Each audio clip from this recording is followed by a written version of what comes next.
Obrigado. Bom dia, irmãos. Bom dia. Eu queria contar uma coisa para vocês aqui. Cada um de nós, pregadores, deve ter um sistema de preparar a mensagem. Eu, já há algum tempo, faço o seguinte. Como eu tenho um ponto que me corrige quando eu estou aqui falando alguma coisa que não é adequado, um dia eu orei a Deus: Senhor, o Senhor tem levantado esse ponto para mim, porque ela é um comigo. Então eu comecei a fazer uma auditoria da palavra que Deus me dá. O que eu chamo de auditoria? Eu preparo a mensagem, a hora que ela está pronta, eu imprimo e sento com a Raquel e falo assim: eu vou pregar para você. E aí nessa hora, muitas coisas Deus muda. Deus muda porque se eu sou um com ela, às vezes até é um espelho que acontece. Mas hoje, a hora que eu estava sentado ali agora, Deus começou a falar: tudo que você escreveu aqui não é bem o roteiro que eu quero, porque 10 para meio-dia nós ouvimos hoje uma palavra profética que a Raquel me contou aqui, que a Márcia deu. Eu vou falar só do conceito dessa pregação que Deus me deu, porque, como ela falou na oração, foi um parto para mim e para ela. O título dessa mensagem é A Experiência da Libertação. Preste atenção nesse título, A Experiência da Libertação. E Deus falou assim durante uns 10 ou 15 dias para mim sobre, lembrando da tipologia do povo que saiu do Egito e veio para a terra prometida. A Bíblia tem várias formas de ensinar você, depende de como você vai ler a Bíblia, depende de como você interpreta a Bíblia, depende de como você aprende a compreender a Bíblia, mas eu quero dizer uma coisa para você que é crente em Cristo Jesus. Não há nenhuma forma de você interpretar a Bíblia se não for através do Espírito Santo de Deus, porque a palavra de Deus é o próprio Jesus. E o Espírito Santo de Deus, que é o Espírito de Jesus, habita dentro daquele que é crente e, portanto, a forma correta de você interpretar a Bíblia é buscar nele em primeiro lugar. Claro que a Bíblia é muito complexa, mas ela é muito simples quando você está debaixo da proteção do Senhor. Então essa tipologia que Deus falou comigo ao longo dessas 2 semanas, e que foi muito difícil para mim entender completamente o que Ele estava querendo me dizer, e Ele precisou nessa última semana me dar uma experiência prática do que é você experimentar uma libertação. Então quando você está falando de libertação, você está falando o contrário da libertação é cativeiro. Irmãos, quando eu e você nascemos, nós já nascemos dentro de um cativeiro. Nós esquecemos isso. Qual que é o cativeiro que o homem nasce? O cativeiro que o homem nasce é exatamente o pecado, que ele herdou o pecado que vem de Adão. Eu uma vez brincando aqui, pregando, falei que quando chegasse na terra, lá no céu, eu ia... a primeira pessoa que eu ia procurar era Adão. Mas deve ter uma fila grande ao longo de todo, para chamar... para Adão deve passar a ser protegido de Deus por um tempo, até que todo mundo esqueça dele.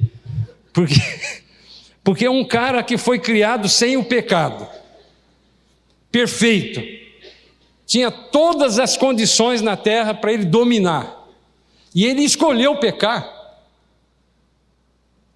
Convencido pela mulher, que não foi ela que recebeu a ordem de Deus para não comer daquele fruto. Foi ele. Deus tem mostrado isso para mim e para você, que nós já nascemos com o pecado. Então isso já é um cativeiro. O cativeiro, o Egito representa o pecado que estava trazendo aquela escravidão para aquelas pessoas. E a pessoa que está com a escravidão mental ou que está com a escravidão física, ela costuma isso de tal forma que para tirar a escravidão da vida dele, precisa ter o Espírito Santo de Deus para arrancar aquilo com a mão, como Deus fez na minha e na sua vida.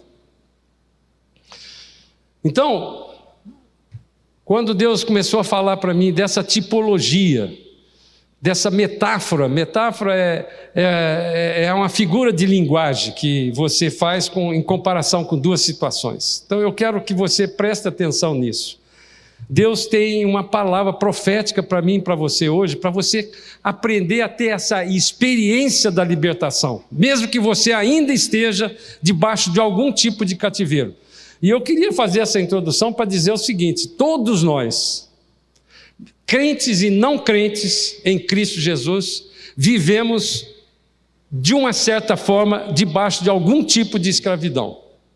Se você não está debaixo de nenhum pecado, que é um pecado continuado, que a palavra de Deus diz lá daquele peripatel, você ficar virando em volta de um pecado, se você está liberto desse pecado, mas sempre tem algum tipo de cativeiro na minha e na sua vida. Nós vivemos num mundo que é administrado por Satanás. E quando a gente começa a observar o que está acontecendo ao nosso derredor, que nos traz medos, e medo é um cativeiro. A palavra de Deus diz que o medo é um pecado. Por que o medo é um pecado? Quando Adão pecou, logo em seguida, quando Deus, sabendo onde ele estava, falou: Adão, onde é que você está? E ele ficou preocupado e virou para Deus e falou assim: eu fiquei com medo. A primeira vez que aparece a palavra medo no Velho Testamento, lá no livro de Gênesis, foi logo depois do pecado.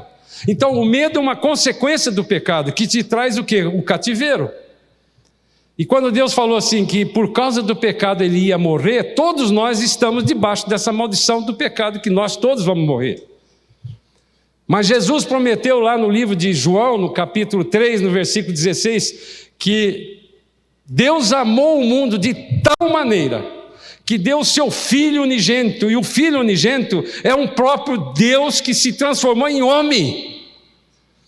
Irmãos, nós esquecemos esses detalhes simples que estão na palavra de Deus, que o Jesus Cristo que nós estamos falando é um Jesus Cristo do homem, que foi uma nova oportunidade que Deus deu para a humanidade, trazendo um homem sem pecado. Por isso que ele teve que nascer de uma virgem.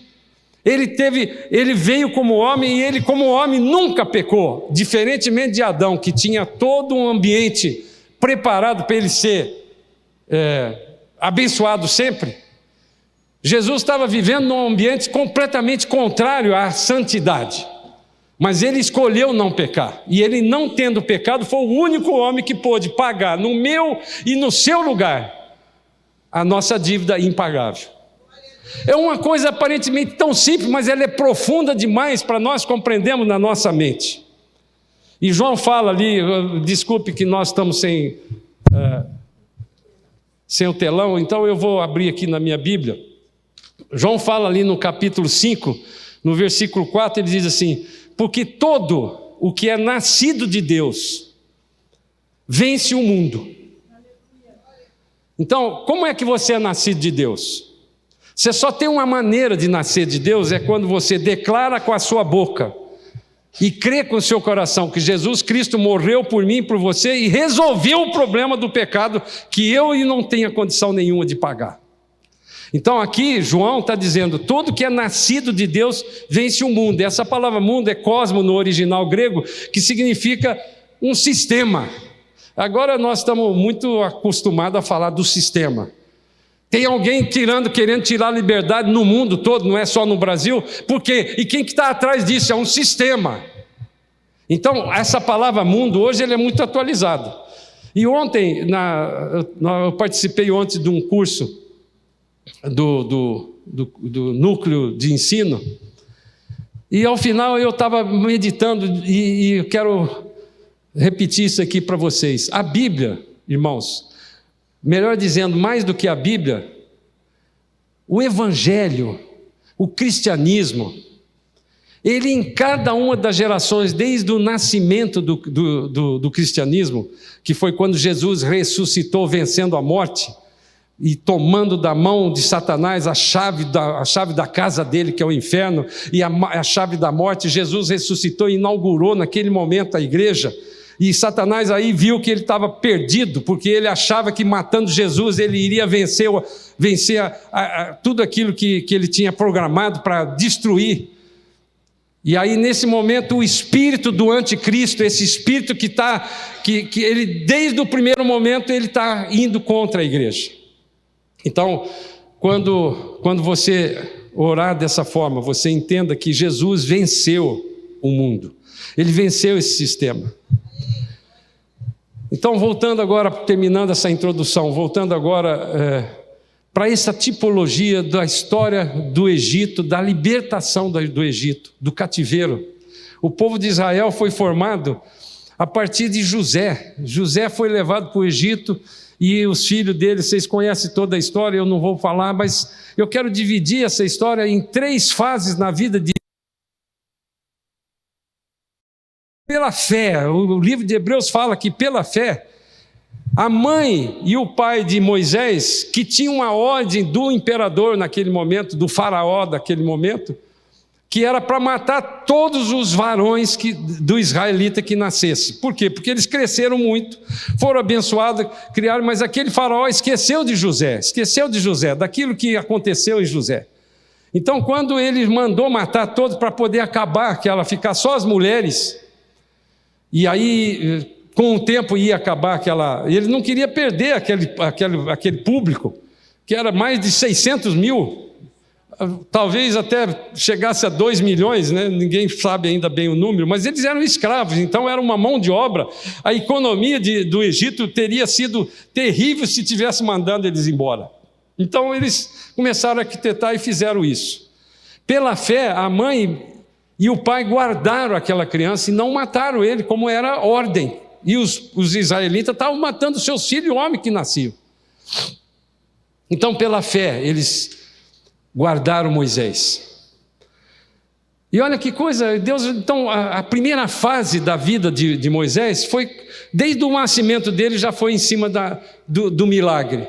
E o milagre da fé. Então, irmãos, nós como crentes devemos compreender que a fé, que é a certeza, olha só a definição da fé lá no livro de Hebreus capítulo 11, versículo 1. A fé é a certeza das coisas que você não vê. Quando você vai desenvolvendo esse processo, e a igreja está falando muito nisso, eu vi pregações de vários pastores aqui, sem que a gente combinasse, Deus está falando de um processo, e quando você lê a Bíblia, está um processo em cima da sua vida, na vida dos povos, na vida das nações, na vida da história da humanidade. Deus tem um processo e Ele vai cumprir cada uma dessas coisas. Nós estamos vendo aqui, eu gosto desse assunto, nós estamos vendo essa guerra que está se escalando com Israel. Essa guerra vai redundar no capítulo 38, 39 do livro de Ezequiel, que é uma guerra que vai acontecer logo antes do arrebatamento e logo antes da tribulação. Então, esta geração que nasceu no dia 14 de maio de 1948, vai ser a geração que vai ver o arrebatamento, que não vai experimentar a morte. É uma geração especialíssima, porque nunca aconteceu isso, mas nunca mais vai acontecer. Nós vamos experimentar isso, tem um preço para isso. Nós estamos pagando esse preço, irmãos. Então, quando nós olhamos essa tipologia, Moisés foi pela fé, foi salvo das águas, por isso que ele chamava Moisés. Moisés quer dizer tirado das águas. Olha o que acontece, deixaram ali, arquitetaram uma coisa. A mãe com a irmã, a Miriam, puseram ele num cestinho betumado, puseram ele na beira do rio Nilo, próximo do palácio do faraó. Quer dizer, eles foram na boca do leão, com uma criança que eles sabiam que era dos hebreus. Eles foram na boca do leão e ficou ali a irmã de longe esperando chegar, e chegou a filha do faraó. E ela, quando viu Moisés, ela achou tão lindo aquela criança, ela falou claramente: ele é filho dos hebreus. Então ela constatou o erro que aquela família fez, a desobediência civil que eles fizeram. Tem muitos princípios nisso que nós temos que compreender. Há uma desobediência civil que é o limite que eu e você vamos até onde que você vai. Quando Deus permite você entrar num lugar para ser luz naquele lugar, e você resiste aquilo como luz, que a Bíblia diz que a igreja é a luz do mundo, você está fazendo uma desobediência civil. Quando você está dentro de uma empresa que manda você fazer uma coisa errada e você não faz, você deixou de ser luz. Tem princípios, eles pela fé. Você é o ponto. Você foi luz e não deixou de ser luz. Obrigado, meu ponto lindo. Irmãos, nós vamos perdendo essa perspectiva de que a igreja não como instituição, mas a igreja como corpo de Cristo, cuja cabeça é Jesus, ela, em todas as gerações, ela tem que ser um sistema disruptivo daquilo que está acontecendo, para usar uma terminologia mais moderna hoje. Nós somos revolucionários, sim. Não importa a idade que você tem, eu tenho 76 anos e eu me considero um revolucionário, porque só os jovens é que são revolucionários. Não! Porque a igreja, quando ela começa a querer relativizar a palavra nesta geração que nós estamos vivendo, pela boca de alguns pastores demoníacos que têm se levantado, falando para mudar essa palavra, ela abandonou a perspectiva de que ela é revolucionária. A igreja tem que resistir ao mal. Então, ou você é muito conservador no aspecto de falar assim, eu vou trabalhar aqui hoje só com flanelógrafo. Você crente velho sabe o que é flanelógrafo? Você lembra, né? Eu não vou nem explicar o que é isso, porque hoje é uma igreja digital, e nós precisamos aprender a usar a igreja digital dentro da perspectiva da palavra de Deus. Portanto, se você, como crente, não é disruptivo naquilo que você está vendo, naquilo que você poderia mudar, naquilo que você poderia agir, você não é um crente de acordo com a palavra. Então, a fé, que é o fundamento das coisas que você espera, que a esperança é a coisa que você espera, ou a certeza da coisa que você não vê, é o pilar da igreja. Quando você não age pela fé, você passa a ser igual a todo mundo, e que o trabalho de Satanás quer fazer comigo, com você, é fazer com que eu e você sejamos sem fé. Então Moisés precisava, dentro de um plano de redenção que Jesus tinha para o povo. E por que eu falei de Jesus propositadamente? Porque Moisés é uma figura de Jesus que trouxe a lei, mas a lei só tinha uma função, era mostrar para mim e para você que os 618 regras que você deixasse cumprir uma lá, você estava condenado. Então a lei tem a função de revelar o pecado que só Jesus, como homem, podia transformar. Então Êxodo 2 começa com uma informação aqui, Êxodo 2 capítulo 1. Foi-se um homem da casa de Levi e casou com uma descendente de Levi. Esses detalhes pequenos, na primeira fase do período da vida de Moisés, é importante você saber. Levi era aquela tribo que servia para ser sacerdote. E o que o sacerdote faz? Ele agia no Velho Testamento como um intermediário entre o povo e Deus, e entre Deus e o povo. Então o sacerdote era aquele que intermediava entre Deus e o povo e Deus. Deus falava, ele falava para o povo falava, ele falava para Deus. Essa era a função de Moisés. Mas comparando Moisés com Jesus, como homem, Jesus também era sacerdote. Veja no livro de Hebreus, se você está sem a projeção, abra a sua Bíblia, ou no seu celular, ou na sua Bíblia física, que às vezes a gente vai perdendo essa chance de ter uma Bíblia física na mão, né? A minha é cheia de anotação, tem várias dessas assim. Hebreus 6,17 diz assim: por isso Deus, quando quis mostrar mais firmemente aos herdeiros da promessa. Quem são os herdeiros da promessa? Nós. Todos nós somos herdeiros da promessa. Porque o Deus amou o mundo de tal maneira que mandou o seu Filho único para que ele resolvesse o meu e o seu problema. Então, ele quis mostrar firmemente aos herdeiros da promessa, não somente nós, mas os filhos de Deus, os judeus, a imutabilidade do seu propósito. Deus tem um propósito para este mundo, tem um propósito para a sua etnia, tem um propósito para a sua nação, tem um propósito para o seu povo, tem um propósito para cada um de nós individualmente. E é por isso ele se interpôs por juramento. Deus mesmo jurou para ele mesmo. É isso que ele fez. Para que mediante as duas coisas imutáveis, ou seja, ele orou para ele mesmo, nas quais é impossível que Deus minta, forte alento tenhamos nós que já corremos para o refúgio, a fim de lançar mão da esperança proposta. O autor de Hebreus, que particularmente eu acho que é Paulo pelo estilo dele, mas ninguém prova isso, ele fala que se nós corremos para o refúgio, que é o único lugar que eu e você podemos ter segurança, para lançar a mão da esperança proposta, ou seja, para tomar posse. O povo de Israel, quando foi tirado do Egito, ele foi levado para um lugar que Deus prometeu, mana, leite e mel, ou seja, um lugar que vai ter abundância. Todos eles que receberam essa promessa chegaram na terra prometida? Não. Mas há um plano que está disponível para mim e para você, para que todos nós possamos chegar àquele que quiser. Porque a palavra de Deus diz que Deus amou o mundo de tal maneira que deu o seu Filho único para que todo aquele que nele crê não pereça. Então tem uma função, tem uma questão aí, que é, você precisa crer. A fé é fundamentada na crença na esperança que ele está falando. E o versículo 19 ele continua, a qual, ou seja, a esperança proposta, a qual temos por âncora da alma segura e firme e que penetra além do véu, onde Jesus, como precursor, entrou por nós, tendo se tornado sumo sacerdote para sempre, segundo a ordem de Melquisedeque. É muito complexo isso para quem não é crente, para quem não é judeu, para quem não conhece isso. Então eu vou debulhar aqui bem rapidinho.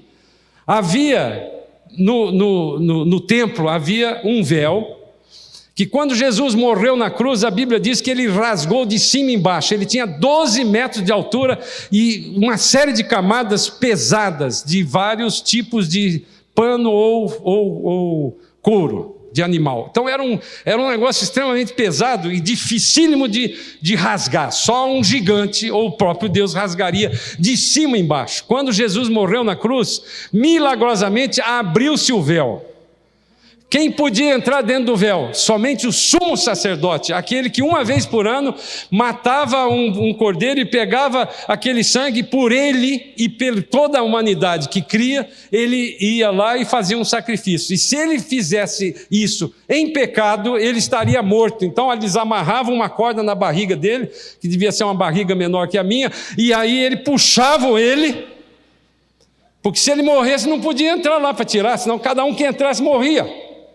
Jesus morreu na cruz, rasgou aquele véu. Irmãos, quem vivia naquele momento que viu a crucificação de Jesus e viu todos esses detalhes, sendo conhecedor da palavra, tinha que se converter, porque era muito sinal que Deus estava dando. Então aqui diz que o véu, ele penetrou no véu, onde Jesus foi um precursor e ele foi o sumo sacerdote da ordem de Melquisedeque. Melquisedeque apareceu para Abraão lá atrás. Era um homem que representava o próprio Jesus. Ele era um homem que não tinha origem, a Bíblia diz isso. Quem que era o Melquisedeque? Abraão deu o dízimo para ele e interpretou ele como um sacerdote. Então, a figura, a tipologia da palavra de Deus mostra que Jesus era descendente de Melquisedeque, ou ele era o próprio Melquisedeque. Então, Jesus, ele era o sumo sacerdote, mas ao mesmo tempo ele também era o cordeiro, aquele cordeiro que era degolado e que o sangue dele pagava o pecado. Toda essa tipologia foi dentro de um processo, irmãos. A Bíblia, quando você lê, você tem que entender esse processo. Ela não morreu no Velho Testamento e nem morreu no Novo, ela é completa. Por isso que Jesus pôde cessar os sacrifícios. O sacrifício dos judeus não é porque eles creram em Jesus como o Senhor e Salvador, se eles creram como o Messias, mas é porque acabou, destruiu o templo, foi cumprida a palavra que Jesus mesmo disse, quando ele estava olhando o templo, eles falaram aqui, poxa, mas olha que coisa maravilhosa, tal. Ele falou assim, isso daqui vai acabar, não vai ficar nenhuma pedra sobre pedra. Quando você vai em Jerusalém hoje, você só vê a fundação daquele templo, que era o muro de arrimo que Herodes mandou fazer, o resto tudo foi embora. Todas aquelas pedras pesadíssimas, acabou. Então, Jesus era o próprio sacerdote que entrou no véu, definitivamente, e como cordeiro ele pôde então substituir a lei, que foi só para mostrar o pecado que eu e você temos, que é impossível você cumprir, e a lei foi substituída pela graça. Irmãos, nós vivemos no tempo da graça. A graça de Jesus Cristo é de graça mesmo. Você só pode atingir a salvação de Jesus através de Jesus, pela graça que Ele tem. E aí o Hebreus chamou de âncora da alma segura e firme. Mas, além dele ser, portanto, sacerdote, e ter eliminado a lei, porque pela graça substituiu a salvação, ele também se tornou rei. Porque quando ele ressuscitou dentre os mortos, com aquele Espírito Santo que habita hoje dentro de mim e de você, você sabia que é o mesmo Espírito que habita dentro de você, Tati? É o mesmo Espírito que tirou Jesus dos mortos. Aleluia. Irmãos, nós perdemos essa perspectiva como igreja, e portanto a igreja não pode ter medo de nada. A experiência da libertação do cativeiro, seja ele qual for, não pode vencer o poder de Deus na minha e na sua vida. Apocalipse 1,17 diz assim: quando ouvi cair aos seus pés como morto, João estava vendo isso, porém ele pôs sobre mim a mão direita dizendo, não temas. Aí ele já estava vendo Jesus glorificado, com o seu corpo glorificado, e é como nós vamos ser recebidos quando estivermos lá com ele. Não temas, eu sou o primeiro e o último, aquele que vive, e eu estive morto, mas eis que eu estou vivo pelo século do século, para a eternidade, e tenho as chaves da morte e do inferno. E lá no final de Apocalipse, no capítulo 20, no versículo 6, ele diz assim, bem-aventurado e santo é aquele que tem parte na primeira ressurreição. Sobre esses, a segunda morte não tem autoridade. Pelo contrário, serão sacerdotes de Deus e de Cristo e reinarão com Ele por 1000 anos. Então, eu e você somos sacerdote real e nós temos a obrigação de fazer uma disruptura nesse mundo. Porque nós somos sacerdotes e vamos reinar com Ele. Você entendeu isso, irmãos? Nós vamos mandar aqui nesses caras todos que estão querendo tirar a nossa liberdade. Só espera um tempo, está acabando. Vou voltar aqui em Moisés, mas vou pular essa parte aqui porque já falei um pouco. O nosso Deus, irmãos, é um Deus de milagre. Então Moisés, no primeiro momento, a irmã dele chegou, voltando na história lá do cestinho, eu não perdi o fio da meada. Voltando na história, a irmã falou assim para ela, é bonitinha essa criança, não é? Estou aqui parafraseando, obviamente. Então, você quer que eu arrume uma mulher para criá-lo? Amamentar, porque ele tem 3 meses. E aí você fica com ele.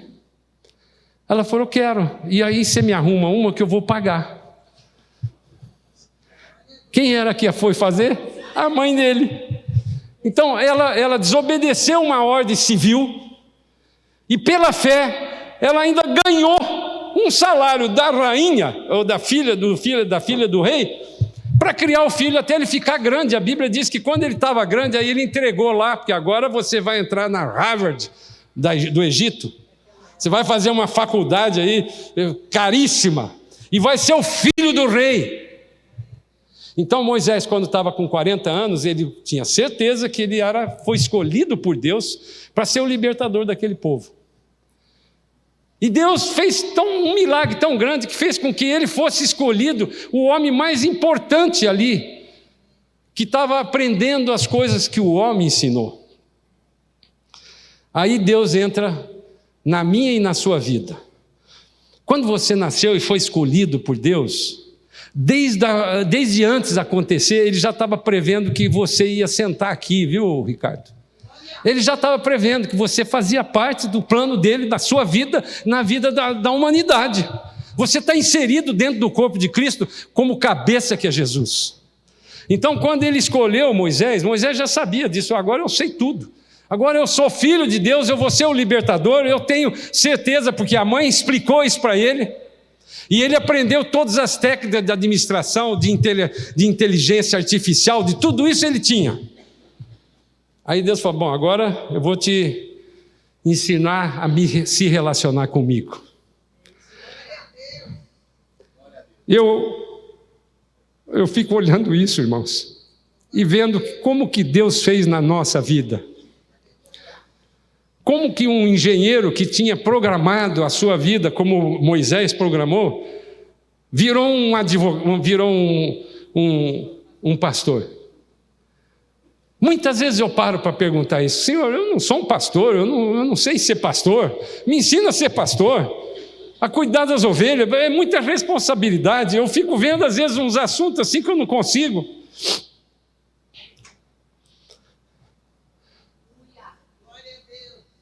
Quando eu oro aqui e vejo uma pessoa curada, irmãos, eu fico impactado com aquilo. Eu dei um testemunho ontem, hoje repeti isso para o pastor Getúlio. Eu curei outro dia para uma moça aqui que tinha um buraco no nariz e Deus fez, em 10 dias restaurou o buraco, e hoje eu olho para ela assim, eu falo, meu Deus, o que é isso? Ou quando uma vez eu orei para um sujeito que estava no hospital já para morrer com 38 quilos, e ele saiu do leito naquele dia, e eu falei, Senhor, o que é isso? Será que eu vou ser um engenheiro milagreiro? Até hoje eu não compreendo o que Deus faz na minha e na sua vida, mas o propósito que Ele me colocou, eu tenho absoluta certeza, que é ser pastor dessa ovelha. Usando exatamente as ferramentas que Ele me ensinou. Quantas vezes eu, como engenheiro, resolvi coisas aqui na igreja que só um engenheiro podia resolver. Moisés foi tirado de lá e levou para um deserto. Porque ele matou um egípcio, porque agora eu sou um libertador, eu vou fazer de acordo com a minha vontade. Pá, matou um egípcio que estava brigando com um judeu. Aí ele teve que fugir. E ficou 40 anos, mais 40 anos. Por isso que eu tenho ainda esperança, eu não tenho 80 ainda. Ele ficou 40 anos cuidando de ovelha. A Bíblia diz que não fala se ele era gago, mas ele desaprendeu de falar, porque ele falava com só uma língua que ele tinha, era fazer bé, eram várias tonalidades do bé, só. Então Moisés, tudo aquilo que ele achava que ele tinha aprendido, ele foi desaprendendo, e aí só aprendia a falar bé. Aí quando Deus chamou ele, como é que Deus poderia falar com Moisés? Já que ele, ao longo desses 40 anos, possivelmente ele foi diminuindo a sua fé em Deus, porque ele não via mais nada. Ele estava lá no deserto, vendo aquelas ovelhas crescer, um animal burro. A ovelha é um animal burro, acho que é por isso que ele chamou a gente de ovelha, porque é um animal burro, que ele só come olhando para baixo, ele não levanta. A cabra não, eu já fui criador de cabra, vocês sabem disso. A cabra ela é seletiva, ela sobe nas árvores, ela come tudo que você puser, mas a ovelha só come para baixo. Olha para baixo, não tem um palmo de visão na frente. E ele perdeu a perspectiva da libertação que ele tinha como libertador. Ele perdeu essa perspectiva. Aí Deus, para poder chacoalhar ele, apareceu numa sarça ardente. Quando eu estou falando dessas 3 fases de Moisés, começa a lembrar da sua vida. O Espírito Santo de Deus está comunicando para mim e para você. Vai lembrando da sua vida desde o momento que você nasceu, até o momento que você aceitou Jesus e até o momento que você está passando hoje. Talvez hoje você esteja passando naquele segundo estágio que Moisés passou, que era um deserto, que não aparecia nada. Senhor, não estou vendo nada, não estou enxergando nada, o que é que o Senhor quer para mim? Mas aí Deus, quando apareceu naquela sarça ardente, Moisés, tira a sandália do seu pé. Um dia eu estava aqui e Deus falou assim, tira o seu sapato, prega hoje sem sapato. Acho que eu fiz uma vez só isso aqui. E eu obedeci. E muita gente me perguntou, o que você fez? Você fez alguma coisa diferente? Nós precisamos aprender. Não, era comigo, o assunto era só comigo, não tinha nada a ver com ensinamento para a igreja. Mandou tirar o sapato, eu tirei. Não sei até hoje por quê. Então Deus mandou ele tirar o sapato porque esse lugar é santo. E na hora que ele começou a falar com Moisés demorou para pegar ele no tranco. Tem uns carros que antigamente a gente tinha marcha, né? Então você pegava, botava ele numa descida e pegava no tranco, porque a bateria acabava. Moisés demorou para pegar no tranco, para entender o que Deus queria. A ponto dele falar, tá bom, então você não quer falar, eu vou pegar o seu irmão, que é também da linhagem sacerdotal, e vou usar o seu irmão como minha boca. E Deus, ele vai adaptando aquilo que ele quer, mas ele faz exatamente aquilo que ele quer, adaptando, porque para ser o sacerdote era Moisés, não era Arão. Tanto que Arão fez uma bobagem, que quando ele ficou 40 dias lá para receber as leis, essas mesmas leis, que no começo eram 10 leis somente, eles fizeram um bezerro pelas mãos de quem? De Arão, que era o sacerdote. Então, no deserto, nesse segundo período, irmãos, Moisés aprendeu a se relacionar com Deus. Na primeira etapa da minha vida e da sua vida, você está aprendendo a se relacionar com os homens. Você está aprendendo a ser administrador, aprendendo a ser um executivo, aprendendo a usar essas ferramentas todas, mas aí depois parece que Deus fala assim: cria um parênteses aqui, eu vou te fazer aprender agora a relacionar com os homens. Muito de nós está passando essa segunda fase para aprender a se relacionar com Deus. Porque a primeira fase você já aprendeu. E quando você aprende, porque eu e você somos sacerdócio real, povo escolhido para pregar o evangelho. Eu não sou, o pastor hoje não é o sacerdote. Quem fala com Deus e recebe de Deus, não é só o pastor, é cada um de nós, porque nós todos temos o Espírito Santo de Deus, aquele que já recebeu a Jesus como Senhor Salvador. Então Deus, nesse momento, falou assim: agora você está pronto para entrar na terceira fase. E nessa terceira fase, eu vou ler rapidamente aqui, o versículo 7 do capítulo 3 de Êxodo, quando ele fala que apareceu um anjo do Senhor numa chama de fogo no meio da sarça, tal, ele fala lá no versículo 7. Disse ainda o Senhor: certamente vi a aflição do meu povo, que está onde? No Egito, e ouvi o seu clamor por causa dos seus exatores. Exator é cobrador de imposto, ou aquele que oprime. Conheço-lhe o sofrimento, e por isso desci a fim de livrá-lo da mão dos egípcios e para fazê-lo subir daquela terra a uma terra boa e ampla, terra que mana leite e mel. Deus está falando comigo, com você, que mesmo que você esteja passando por essa situação gravíssima que está na sua vida, de cativeiro, de âncora negativa que está te segurando, seja através de uma dívida, seja através de uma doença que os médicos falaram que era incurável, mas os médicos não têm a última palavra para a minha vida e para a sua vida, porque Deus tem sido poderoso e é através dos milagres que Ele faz, que Ele vai contando a mim e a sua história, irmãos. Eu e a minha mulher hoje estamos vivendo num processo desse. Os médicos falaram que ela tem câncer, mas eu não sei se ela tem câncer, porque ele não falou isso ainda. E ele pode ficar falando o que ele quiser, os números podem falar o que quiser. Essa semana eu ouvi um testemunho de um jovem que teve tuberculose e foi para o Japão. Chegou lá, ele tinha 70% do pulmão dele tomado. Os médicos japoneses um dia chegaram para ele e falaram assim: olha, eu sou budista, mas esse Deus que eu vi que a sua mulher ficou orando durante 60 dias aqui no pé da cama, no hospital, esse Deus que eu não conheço, deve ser muito maior do que o budismo, porque a sua chapa já tinha 70% tomado no seu pulmão, e agora ela está limpa, não tem nem um vestígio de um vírus da tuberculose. O nosso Deus é poderoso, irmãos, e é no milagre que Ele fala a sua plataforma. Então eu não fico preocupado com isso, porque eu nasci crente em cima de um milagre. Minha filha, que tinha 4 anos e meio sem dormir, foi dormir a primeira vez depois de uma oração simples. E naquele mesmo momento, Deus, assim como me conhecendo como Ele conhecia, Ele fez um impacto comigo. Ele falou comigo no paralelo: eu quero você do jeito que você é, calabrês bravo desse jeito, eu quero você, que eu vou te transformar. Eu ainda estou sendo transformado. Então, irmãos, nós precisamos compreender que o Deus, Ele age no meio dos milagres. Então, quando Moisés recebeu pegou no tranco, demorando para pegar no tranco, Deus falou: agora eu vou usar todo o meu poder através de você. De mim? Como assim, irmãos? Irmãos, se alguém chegar doente perto de você e você ficar tímido para botar a mão, alguém vai orar. Porque se Deus tem o propósito de curar, mas não perca essa oportunidade. Porque não precisa nada, não precisa saber de nada.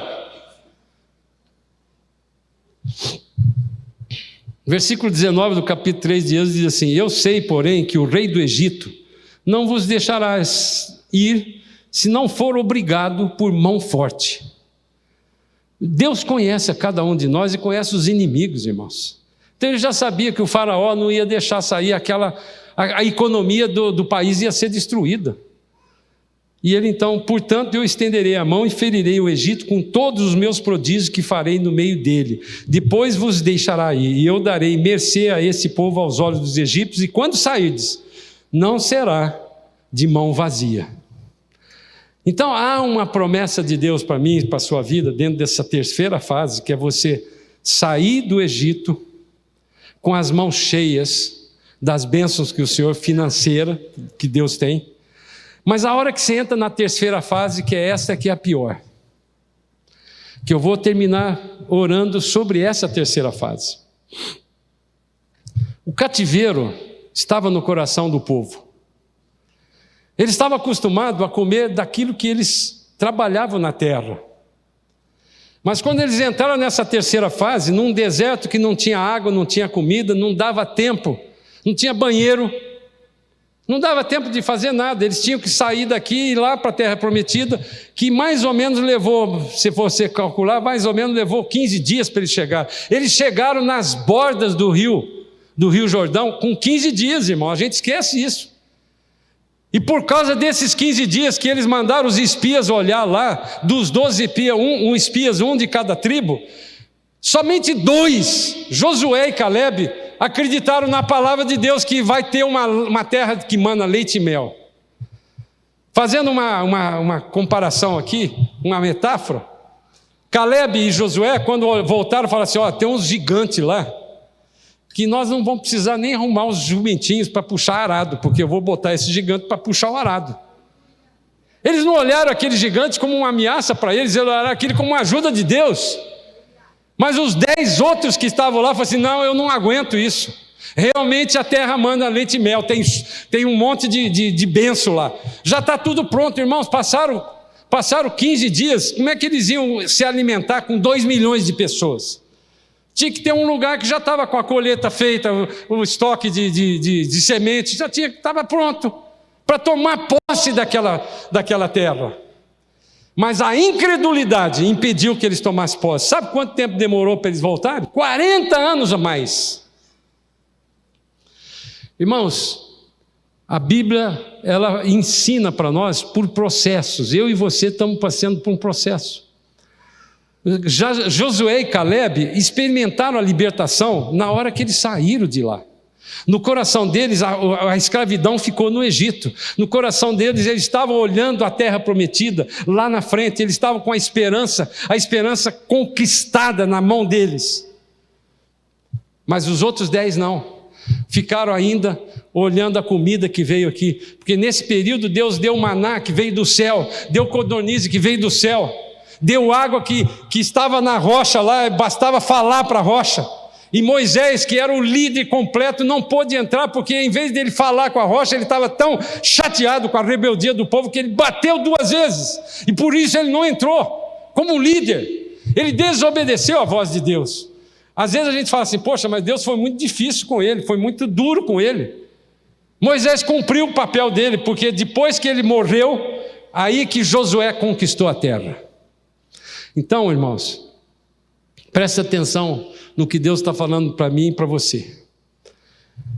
A libertação, a experiência de você ter uma libertação, ela acontece na fé, porque todas essas coisas que aconteceram nas histórias todas, depois você lê lá o livro de Êxodo inteiro, o livro que fala dessa história, depois você pega também Deuteronômio, pega o livro de Números, que você vai ver complementando essa história, que é muito longa, e Deus, o Espírito Santo, vai falar com você, para que você compreenda isso.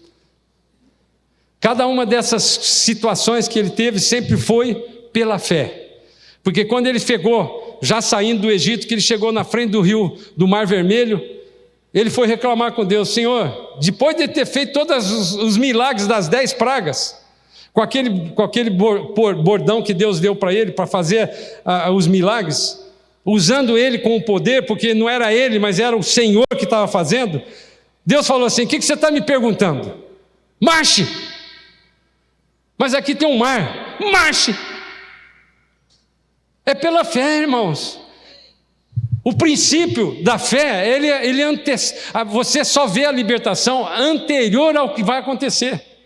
Porque se você vir acontecer sem a fé, não é fé mais.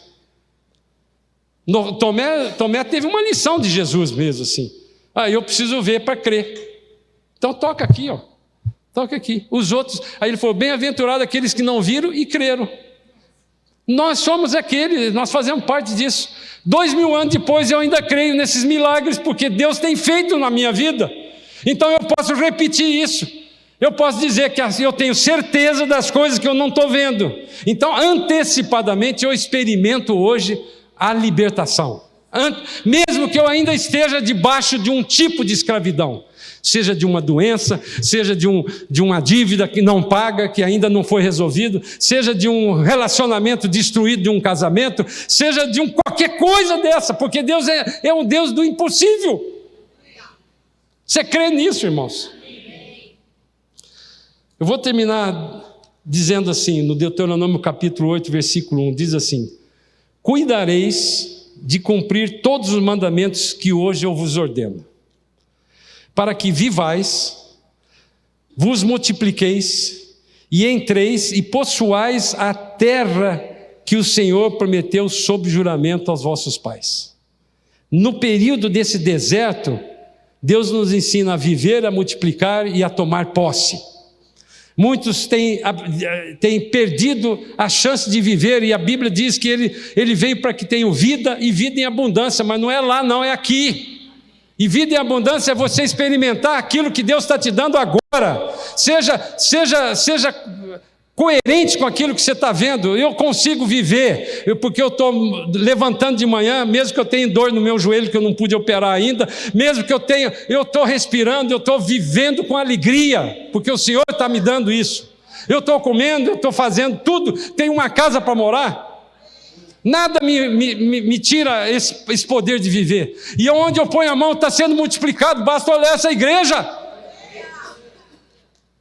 E eu tenho tomado posse daquilo que Deus tem me prometido para hoje. O amanhã eu não consigo resolver. O passado já foi. Então, basta o seu dia, o seu próprio mal, é isso que Jesus falou. E no versículo 2, desse mesmo capítulo 8 de Deuteronômio, ele diz assim: recordar-te-ás de todo o caminho pelo qual o Senhor, teu Deus, te guiou no deserto por esses 40 anos para te humilhar, te provar e saber o que estava no seu coração, se guardarias ou não os seus mandamentos. A minha mulher me perguntou isso essa semana, quando eu estava fazendo essa auditoria. Deus tem mostrado para você no seu coração o que é que você tem? Eu só respondi uma coisa só para ela. Eu posso até dizer, eu era um sujeito orgulhoso. Mas tem um monte de outra coisa que eu nem quis dizer. Na verdade, eu esqueci. Se eu soubesse, eu teria dito. Acho que Deus também ajuda, né? A relação está muito grande, então eu vou tirar logo, esquece. O processo de ensinamento, às vezes, ele é doloroso, irmãos. Eu confesso a vocês que eu tenho chorado muito. Que eu tenho medo. Mas como é que eu combato isso? Dessa forma, com a palavra. Porque a hora que vem o espírito demoníaco me acorda de madrugada, dia 1º ela vai operar. Cuidado, hein? Me traz medo. Mas eu levanto e vou na palavra, vou na fonte. Aí quando é 7 horas da manhã eu já estou ótimo. Outro dia a Raquel falou assim: você voltou a ser o Caio. Porque na minha vista ela estava vendo. E eu não falo nada. Irmãos, eu estou aqui falando do púlpito, dando o meu testemunho. Eu sou humano como eu e você. Nós precisamos aprender a andar nesse período do deserto de acordo com o que a palavra nos ensinou. E o final da história sempre vai ser de poder e de vitória. No tempo das pragas, ele falou no versículo 6 do capítulo 6 de Êxodo: portanto, diz aos filhos de Israel, estou dizendo aqui para vocês que são filhos de Israel, eu sou o Senhor, e vos tirarei de debaixo das cargas do Egito, e vos livrarei da sua servidão, e vos resgatarei com o braço estendido, com grandes manifestações de julgamento.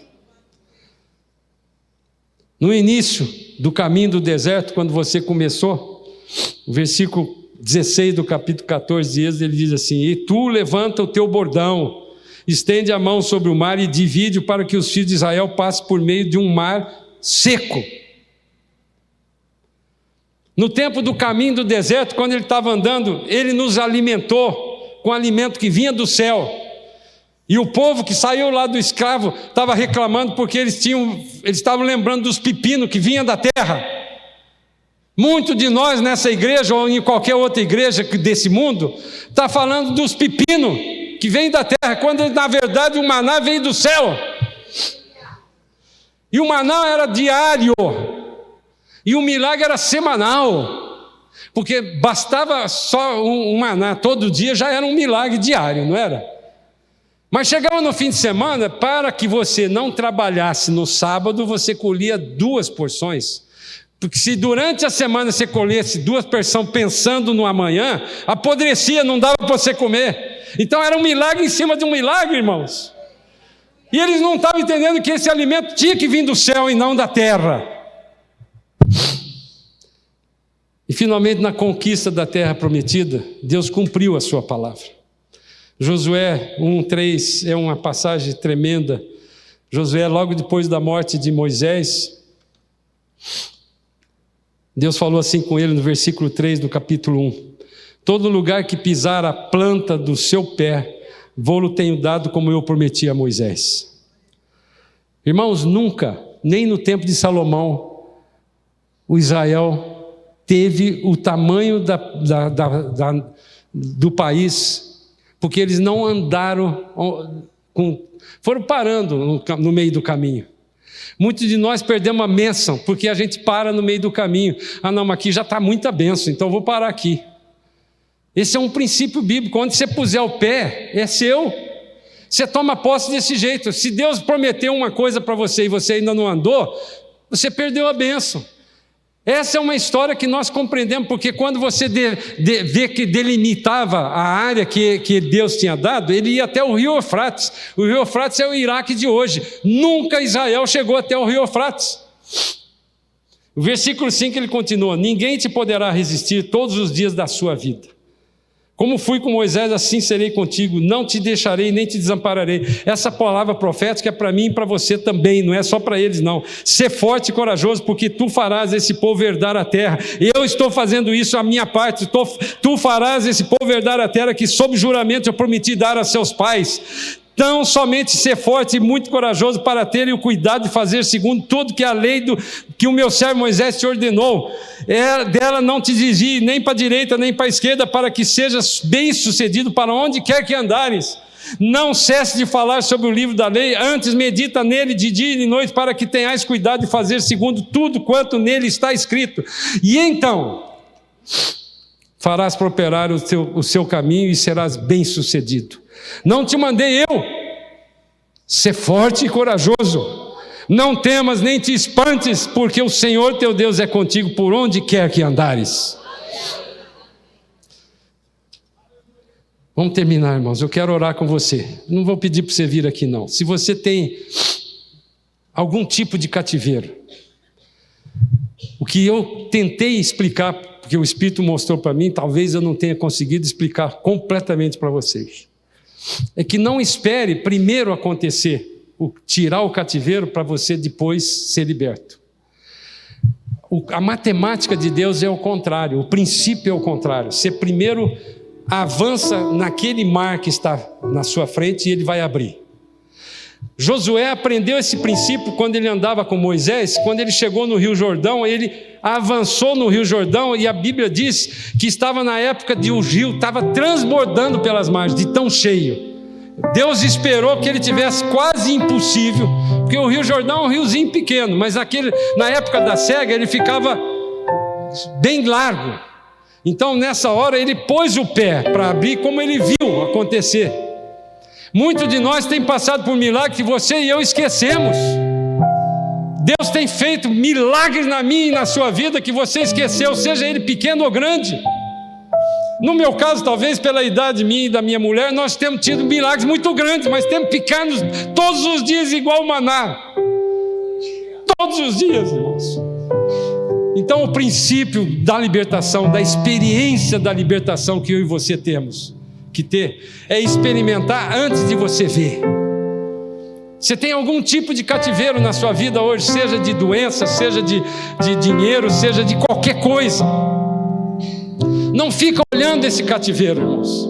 Fica olhando o autor e consumador da sua bênção, que é Jesus Cristo.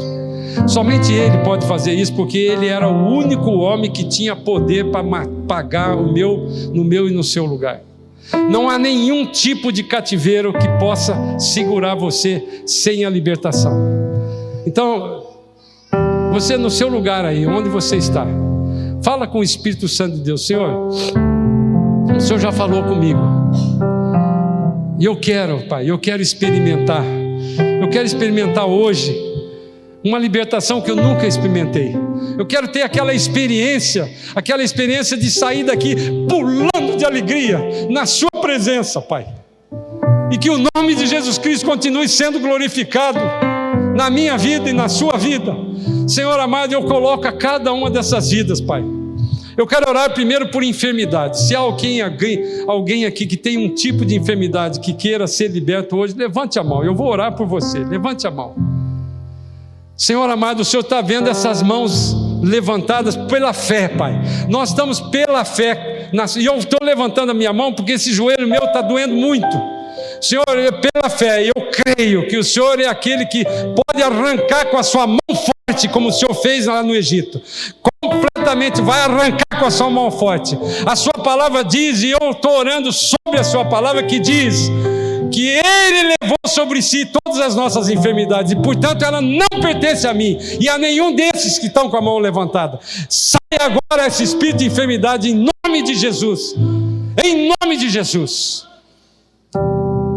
Eu não vou pedir para você levantar a mão, para não te constranger, mas se houver alguém aqui que tenha um problema de dívida, que é impagável aos olhos dos homens, eu quero orar com você. Não precisa levantar a mão. Senhor amado, eu coloco a minha vida e a vida de cada um daqueles que tem algum tipo de dívida que aos nossos olhos são impagáveis.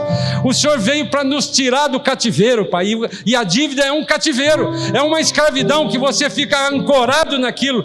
Pai, eu quero repreender no nome poderoso de Jesus esse espírito de cativeiro que está segregando e está segurando na mão de muitos irmãos. Pai, nós somos seus filhos, Pai, e eu quero declarar isso para Satanás: eu sou filho de Deus, eu não sou mais, a minha identidade não é mais de escravo, eu deixei de ser escravo para ser filho de Deus, e portanto herdeiro e co-herdeiro com Cristo Jesus.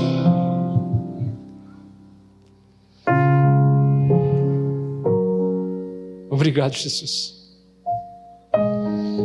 O Senhor é um Deus de relacionamento, Pai. O Senhor criou a família. A família é o alicerce dessa sociedade que o Senhor criou, desde o início do mundo. E eu quero orar por essas famílias e repreender todos esses demônios que se insurgiram. Essa maldita escola de Frankfurt que criou uma destruição para a família, para a religião, para esse espírito que eles chamavam de conservador e que tem vindo há 100 anos assolando esse mundo. Mas eu sei, Pai, que pela sua palavra isso faz parte desse final dos tempos em que as pessoas iriam trocar a verdade pela mentira.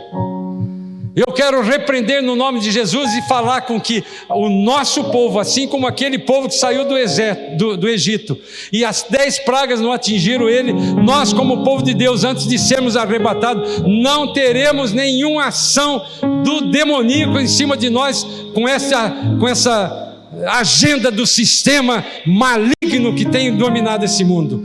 Eu repreendo, portanto, em nome de Jesus. Irmãos, como crente em Cristo Jesus, tome posse. Não permita que os seus filhos sejam enganados nessas escolas malditas que estão pregando coisas que não são de Deus. Não, se for preciso, ensina os seus filhos na sua casa, dê estrutura para eles, porque não é nem a igreja e não é nem a sociedade que ensina os filhos, somos nós, pais. Então, se eles tiverem estrutura, se eles tiverem o Senhor dentro deles, não há nenhum sistema que destrói isso. Eu sou a prova viva porque eu fui educado numa igreja evangélica, e eu saí da igreja com 16 anos, mas Deus foi me buscar de uma forma maravilhosa. Ensina o seu filho no caminho do Senhor, e que ele vai sempre estar no caminho do Senhor. Essa é a promessa que Deus tem para mim e para você. E que a graça de Jesus Cristo, que o amor de Deus e que as consolações do Espírito Santo de Deus estejam conosco hoje e para sempre. Vão na paz do Senhor. Deus abençoe. Tome posse dessa palavra.